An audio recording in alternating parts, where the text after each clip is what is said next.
బాబు గారు చాలా ఖ్యాతిగాంచారు. బాబు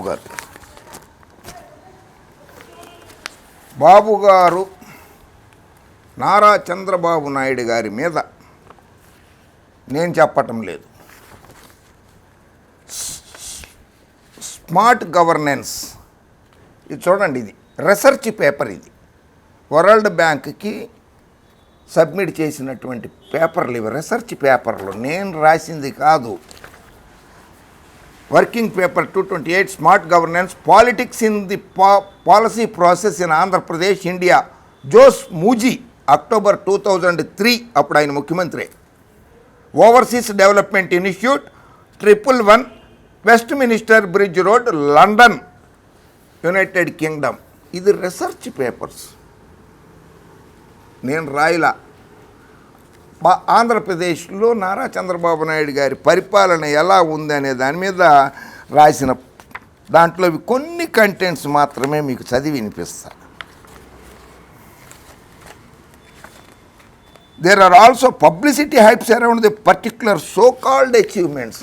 నారా చంద్రబాబు నాయుడు గారికి పబ్లిసిటీ పిచ్చి ఉంది. While some achievements are highly publicized. ఆయన చేసినా చేయకపోయినా సరే ఆయనకి పక్కన కుడి భుజంగా ఎడమ భుజంగా ఉన్న పచ్చపత్రికలు, ఆ పచ్చ గొట్టాలు ఉంటాయి కదా, అవన్నీ కూడా ఇష్టం వచ్చిన రీతిలో పబ్లిసిటీలు ఇచ్చేసేయి. ఈ does not seem to relay on anybody and is himself in control. అంటే పక్కన ఉన్న కూడా ఎవరినైనా నమ్మడట చంద్రబాబు నాయుడు. ఆయన ఎవరినైనా కుటుంబ సభ్యులను నమ్మడం, స్నేహితులను నమ్మడం, పార్టీలో ఉన్నటువంటి వాళ్ళని నమ్మడం, ఆయనే నమ్ముకుంటాడట. ఇంక రాష్ట్ర ప్రజలను ఏం నమ్ముతాడండి? నేను రాసింది కాదండి, ఇది రీసెర్చ్ స్కాలర్స్ వరల్డ్ బ్యాంక్కి సబ్మిట్ చేసిన రిపోర్ట్లో ఇచ్చారు. ఇది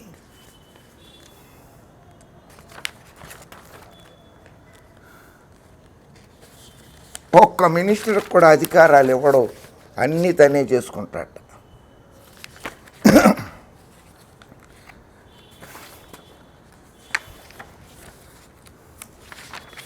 ఇంకా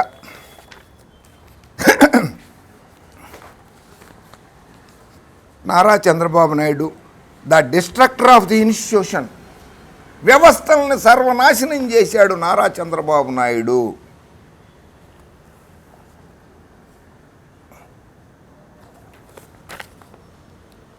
though this court chief justices from outside from 1982 onwards, the affairs of the institution were going on, if not smoothly, but in a tolerable manner. But the affairs of the has taken nose drive during the chief ministership of Nara Chandrababu Naidu.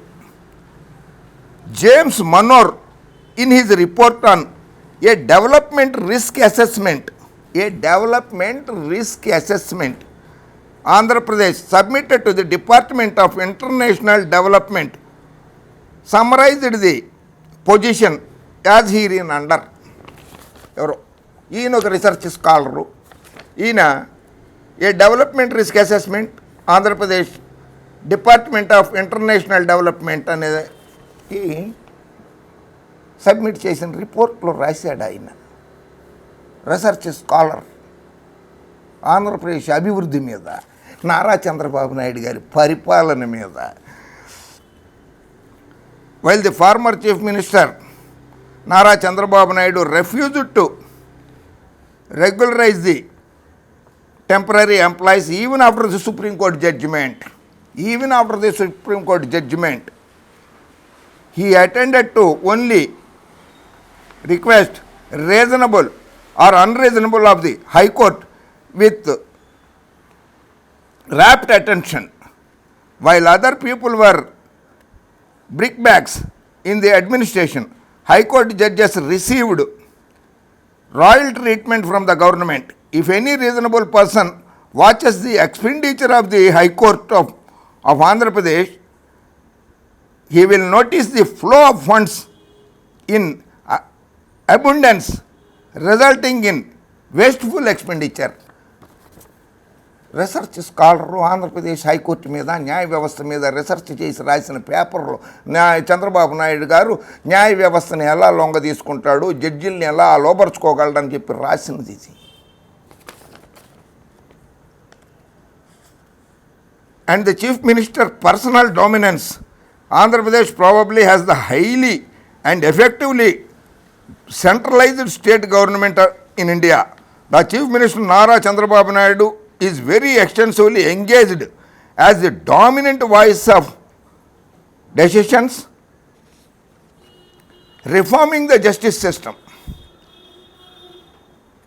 The judiciary in India is genuinely autonomous from the executive, but an adorned Chief Minister Nara Chandrababu Naidu sometimes acquire substantial leverage with justices. Several leading lawyers and retired judges have stressed in interviews that this has happened as a result of Mr. Naidu clever handling of the High Court of Andhra Pradesh. Andhra Pradesh హైకోర్టుని చాలా చక్కగా manage చేస్తున్నాడు నారా చంద్రబాబు నాయుడు అని చెప్పి నేను రాయలేదు. Mister James Manor in his report, research scholar ఇచ్చాడు ఈ రిపోర్ట్ని.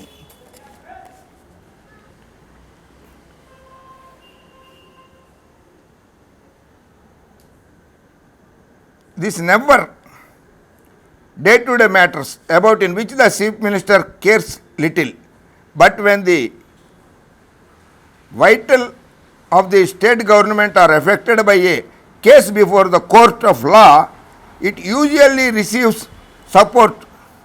Naidu's influence has also grown lately because he was able to use his warm links to the Chief Justices to ensure that two lawyers who were his close allies, some say, were High Court. One of the two was seen as an lawyer. Both were highly partisan. Justice Prabhashankar Mishra, Chief Justice of this court in the 1997, he was heavily relying upon Nara Chandrababu Naidu to go to Supreme Court. సుప్రీంకోర్టుకి నన్ను జడ్జిగా పంపించమని నారా చంద్రబాబు నాయుడు గారి మీద Andhra Pradesh high court chief justice Prabhashankar Mishra గారు 1997లో వేడుకున్నారట. Research scholar, foreign నుంచి వచ్చి research చేసిన రీసెర్చ్ స్కాలర్స్ రాశారు. అంటే నారా చంద్రబాబు నాయుడు గారు న్యాయ వ్యవస్థని ఎలా గుప్పిట్లో పెట్టుకున్నారో అర్థం చేసుకోండి ప్రజలారా.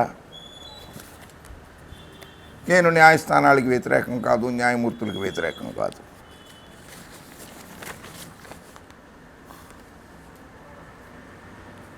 Justice Banerjee recommended the name of Mr. N.V. Ramana for judgeship at a very young age of 42 years and that proposal was rejected by the Supreme Court. Supreme court N V Ramana గారిని ఆంధ్రప్రదేశ్ హైకోర్టు జడ్జిగా appoint చేయడానికి ఒప్పుకోలేదు, reject చేసిందిట. On that occasion, Justice Jagannath Rao, representing the High Court of AP, observed that he is a political broker taking advantage of the amendment of the guidelines during Justice Verma's tenure without there being a fresh proposal from the High Court. The Chief Minister Chandrababu Naidu and Justice N.V. Ramana managed to get the proposal reviewed during the Justice Anand's tenure, with whom both of whom maintained cordial relations.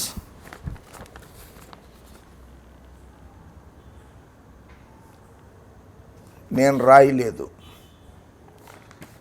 సరే, ఇటువంటి రిపోర్ట్లు ఇచ్చిన తర్వాత world bank పాపం అమరావతి రైతులకి నమస్కారాలు. నారా చంద్రబాబు నాయుడు గారు మిమ్మల్ని ఎలా అవమానపరిచారో చాలా బాధగా ఉంది. చెప్తాను, నిజాలు నిర్భయంగా చెప్తాను.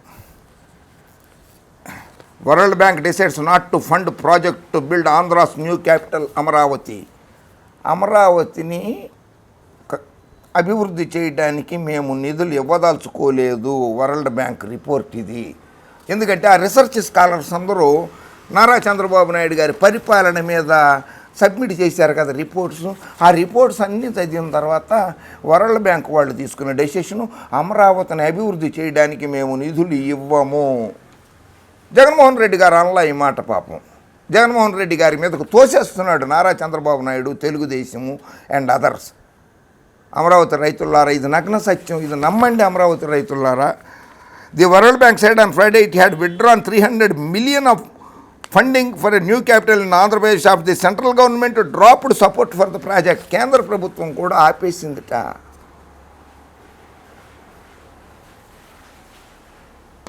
చంద్రబాబు నాయుడు గారు అవినీతి అక్రమాలు చూసిన తర్వాత పోలవరం ప్రాజెక్టుకు ఏటీఎం లాగా పనిచేసి వాడుకుంటున్నాడని నరేంద్ర మోడీ గారు అన్న తర్వాత అది దాన్ని అమరావతి అభివృద్ధికి వరల్డ్ బ్యాంక్ నిధులు ఇవ్వనన్నదట.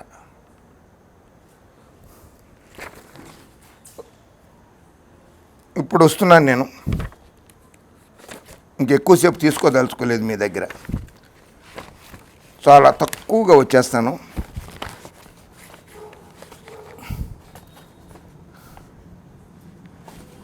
కోర్స్ జస్టిస్ ఎన్వి రమణ గారికి కూడా వచ్చే ఇబ్బంది ఏమి ఉండదు. ఇంపీచ్మెంట్ చేయాలని అంటే భారత రాజ్యాంగం ప్రకారంగా చాలా 100 మంది లోక్సభ ఎంపీలు 50 మంది రాజ్యసభ సభ్యులు కూడా సంతకాలు పెట్టాలి. దానికి చాలా పెద్ద ప్రొసీజర్ ఉంటుంది. బాబ్డే గారు చీఫ్ జస్టిస్ గారు ఒక ఇన్హౌస్ కమిటీ వేయాలి. ఆ కమిటీ ఆయన జగన్మోహన్ రెడ్డి గారు చేసిన ఆరోపణలన్నింటినీ పరిశీలించి అవి నిజమని తేలితే దాన్ని కూడా పార్లమెంట్ హౌస్కి పంపిస్తారు. అప్పుడే పార్లమెంట్లో ప్రొసీడింగ్స్, ఇంపీచ్మెంట్ ప్రొసీడింగ్స్ మొదలవుతాయి. ఆ మొదలైన తర్వాత మళ్ళీ వాళ్ళు ఒక డెసిషన్ తీసుకుని లోక్సభ స్పీకర్ గారు కావచ్చు, రాజ్యసభ చైర్మన్ గారు కావచ్చు, వాళ్ళు మళ్ళీ ఒక కమిటీ కూడా వేసి, ఇన్హౌస్ కమిటీ కాకుండా మళ్ళీ వాళ్ళు ఒక కమిటీ వేసి వాళ్ళు కూడా ఆరోపణల మీద విచారణ జరిపించారు. ఆ విచారణ కూడా జరిపించిన తర్వాత కూడా సుప్రీంకోర్టు మళ్ళీ దాన్ని ఆమోదించాల్సి ఉంటుంది. అది కనుక ఆమోదించకపోతే రమణ గారికి ఎటువంటి ఇబ్బంది కలగదు. తర్వాత ఒకవేళ ఆరోపణలు నిజమని తెలిస్తే అప్పుడు ఇంపీచ్మెంట్కి వస్తుంది. బట్ భారతదేశ చరిత్రలో ఇప్పటివరకు ఇంపీచ్మెంట్ తోటి ఒక్క జడ్జి గారు కూడా పోలేదు, ఒక పదవి పోలేదు ఒక జడ్జి గారికి కూడా. భారతదేశంలో రిజైన్ చేసేసారు. వి రామస్వామి గారు రిజైన్ చేశారు. తర్వాత సౌమ్యన్ మిత్రా గారు రిజైన్ చేశారు. చూపించేస్తాను వి రామస్వామి గారిది. ఆ తర్వాత Soumitra Sen, former judge of the Calcutta high court. He was the first judge in independent India whose removal motion was passed in Rajya Sabha for misappropriation of funds. అది కోర్టు ఫండ్లని, న్యాయస్థానం ఫండ్లను దుర్వినియోగపరిచారు అనేది రాజ్యసభలో పాస్ అయింది. లోక్సభలో పాస్ కావడానికి ముందే ఆయన రాజీనామా చేసేసి వెళ్ళిపోయినారు. ఆ తర్వాత పిడి దినకరన్ గారు, Paul Daniel Dinakaran Prem Kumar was the Chief Justice of Sikkim High Court. He resigned from the post following allegations of corruption and subsequent removal proceedings. ఆయన మీద కూడా అవినీతి ఆరోపణలు వస్తేనే ఆయన కూడా రాజీనామా చేసి వెళ్ళిపోయినారు.